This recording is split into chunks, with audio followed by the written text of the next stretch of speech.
আমাদের আশা, স্বপ্ন, আকাঙ্ক্ষা অনেক কিছুই থাকে। তেমনি আমরা অনেক সময় খুব সুন্দর একটা প্রভাতের স্বপ্ন দেখি। সেই স্বপ্নে বিভোর হয়ে জীবন কাটিয়ে দিই।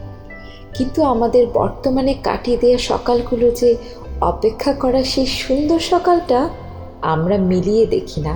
আসলে আমরা মিলাতেই চাই না, কারণ আমরা অপেক্ষায় থাকি আর অপেক্ষাকে ভালোবাসি। আসলে সে অপেক্ষাকৃত সকালটি কতটা সুন্দর সকাল তা আমাদের জানা নেই। তাই আমরা বর্তমানের সকালগুলোকে তাচ্ছিল্য করেই কাটিয়ে দিচ্ছি। অপেক্ষাকৃত সকালটি কি সত্যি আমাদের জীবনে আসবে, নাকি তা শুধুই মরীচিকা? শুধুই মরীচিকা।